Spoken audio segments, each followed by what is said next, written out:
Hey everyone, it is Evan here from the Trade Risk on Friday, February 1st, here with a weekend market recap video. We're going to cover all of the major markets, the current market environment, and then finish off looking at some sector analysis. So we're going to jump right into our dashboard here. Remember, you can get to this anytime you'd like, thetraderisk.com/market-technicals. This dashboard gets updated every day after the market close. So if you like the format here, if you want to follow along, you can bookmark this page, check in after the market close. We can see here as of Friday, we finished off the week pretty quiet, slight gains across 3 out of the 4 major averages. The Qs were the only one in the red, and we can see the 5-day change is still nice and healthy, over 1%, almost 2% in some of the major averages here for the past 5-day performance.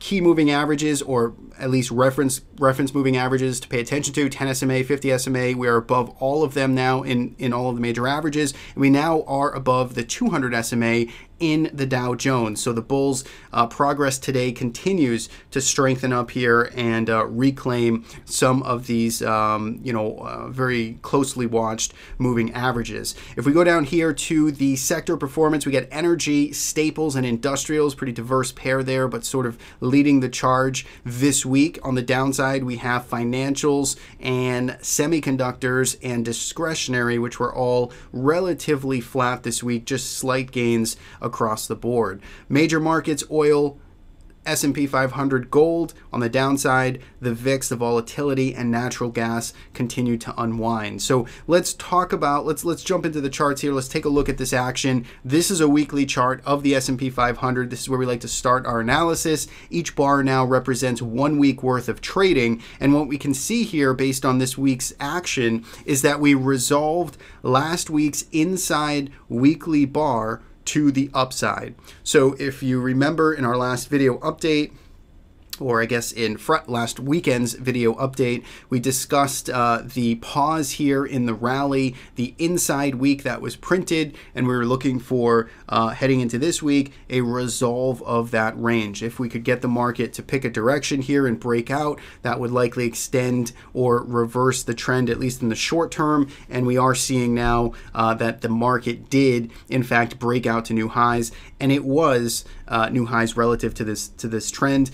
And it was a very busy week of earnings and catalysts and macro data. We had Fed out on Wednesday, which I think really took the market for surprise. We had a lot of companies reporting earnings this week, and the market took everything in stride, digested the information, and did manage to continue the music to the upside here. So very impressive, resilient march higher continues. When we look here at the weekly chart, we do still have, right, despite the exuberance here in these last 5 out of the 6 weeks higher here in the S&P 500, we do still have, very thinly so, a series of lower lows and lower highs on this weekly chart, right? If we were to just draw the pivots here, starting from back in September, you have this here as your swing high. You have a low here.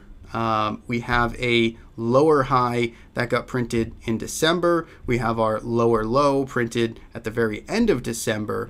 And now we have this question mark right here. As the market continues to rally, we've already put in more of a retrace than any seller, any bear would want to see at this point, right? Ideally, the strongest trends have shallow pullbacks. We've already pulled back now almost 70, close to 75% of this latest leg down. So that is not ideal. If you're a bear here, if you're looking for this market to roll over, you want to see it happen sooner or later. You want to see the lower high get printed around this area and see a rollover start to happen.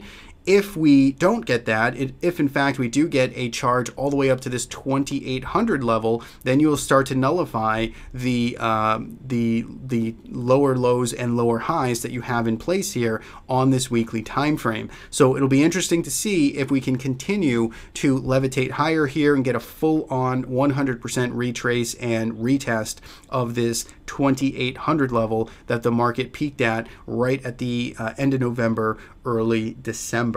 So that is sort of the structure there. MACD still in negative territory. The bounce continues. Bulls continue on, their merry way.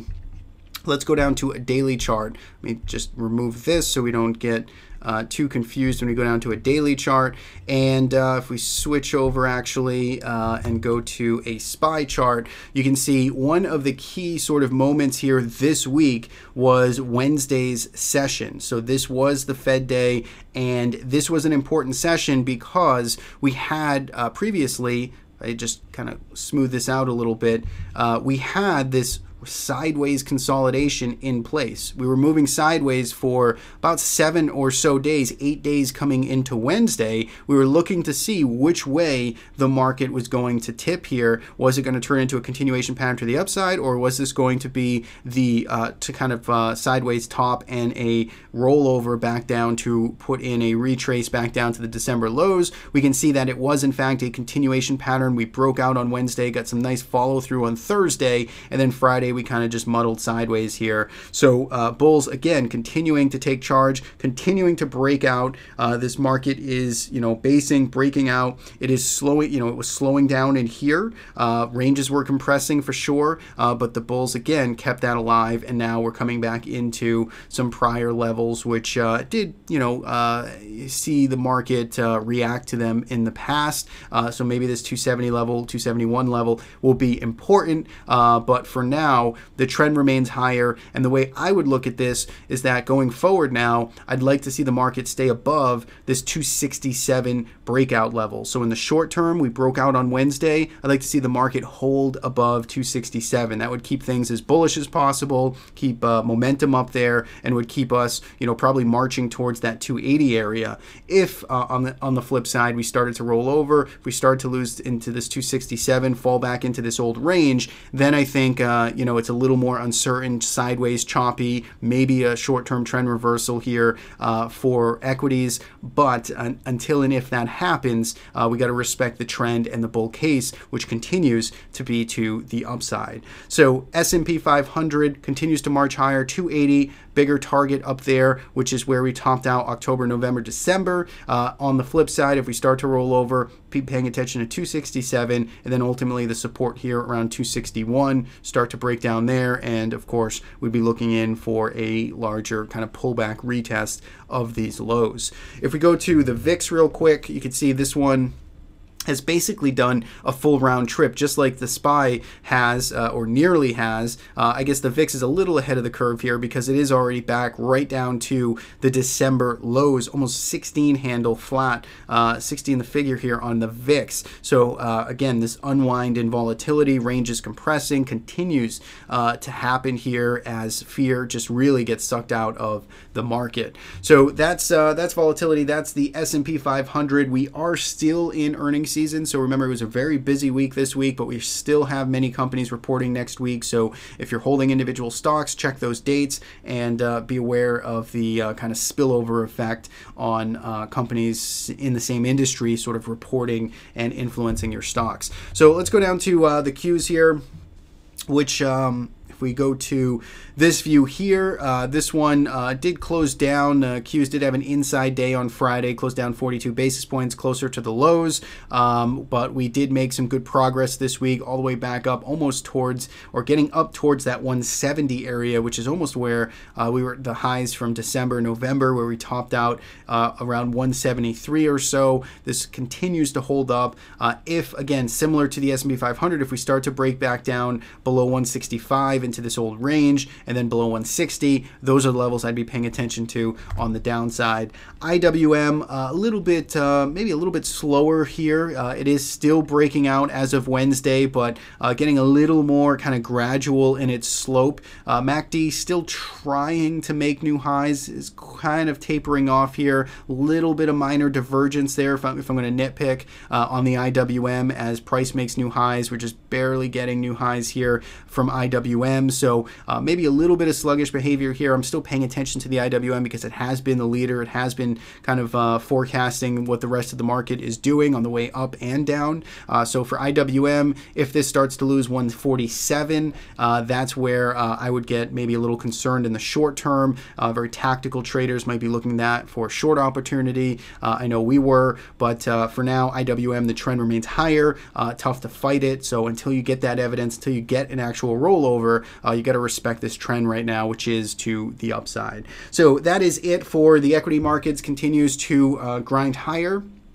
Let's be aware, though, that things can change quickly. We are getting into some lofty retrace levels, so we'll see how the market fares as it gets through more of the headlines through earnings. Let's bring our attention to bonds now. Go to TLT, which did close slightly higher this week, but well off of the highs. If we go to the daily chart here, you can see it's pretty much still in a noisy range. It's above this 119 level, which has been proven to be support, and still below the highs here around 122, 123. So really just sort of range bound, not too much else to say about it. USO, really kind of a bright spot here this week. And again, it's going to be real tough to see the equity, to see the SPY kind of break down here when we have USO, which continues to charge higher here. You're going to really need to see kind of, or ideal cases, you get weakening in both if you're looking for that retracement or rollover. But you got USO, which put in a 3.5%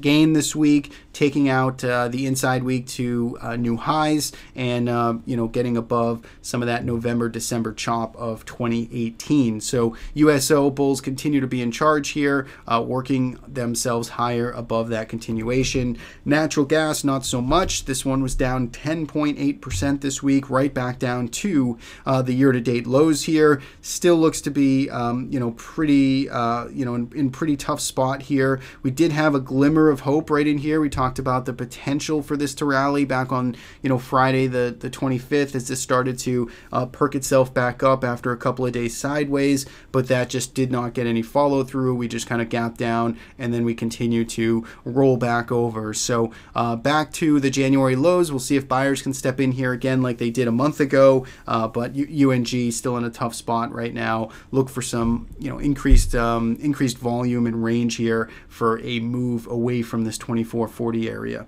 Lastly, if we go to metals, GLD had a strong week again, 1.33%, adding to the gains, adding to the rally this year. Did taper off a bit here into the end of the week, but still quite impressive. Good volume coming in. Bulls very much in control. And silver, pretty much the same story. Nice gains on the week. Did taper off here into the end of the week, but largely still holding very much intact. We still have a long position here from earlier in the week. Continue to stick with it for now, and look for higher prices in the future for silver. So with that, let's jump into some of the sector analysis now. We'll look at top 3 and bottom 3 performing sectors. We got energy, which is number 1 here, top performing, a little over 3% gain this week. You can see again, it mostly went sideways, looked like USO did, right? Moving sideways here, and with the move higher in crude, we also got it in XLE here, some of the energy stocks. It is fast approaching some of the consolidation and sideways trading from early December, late November. So we'll see if we can get back up to around the 67 area, but it looks like we are certainly in motion to the upside there for higher prices in XLE. XLP kind of running back into this breakout, this breakdown zone here. Looks a little tough. This one's a tough one to chase as it just rallies right into all of this overhead supply. But again, the trend does remain higher. MACD trying to inch back up into positive territory. For me, just don't like the chase there. And XLI kind of coming back into these old highs as well. Really tough to chase. Most of these markets at this point, some individual stocks setting up a little more sturdy coming out of bases, but most of these ETFs at this point and broad averages, real tough to chase, just given the given the kind of elevator that they've taken to the upside. On the downside, XLY here just flatlining for most of this week. You can see kind of coming back into this old choppy area. Looks kind of confusing here. I don't have one strong opinion on it. Technicals really just kind of wait and see for any more detail. XLF is a little more interesting because we've gone more sideways here, so we've really kind of tapered off, flatline just a little bit, and this is a little more actionable in whether or not this will be a continuation pattern to retest officially some of the levels back from November, December, or is this going to be some type of top here? There's a lot of overhead supply around this 26 to 27 area for financials, so I think it's a tough way to, again, a tough one to chase, but we do have a little bit of fuel fuel and energy moving sideways here. So be interesting to see how this resolves next week. I think it'll be one that will be in play one way or the other. And finally, XLB, this is the materials space, kind of choppy, messy in here, really no strong opinion one way or the other. 55 or so, that's going to be stiff resistance on the upside, 55 to 56, and it's kind of just in no man's land as far as I'm concerned here, around this 53 area.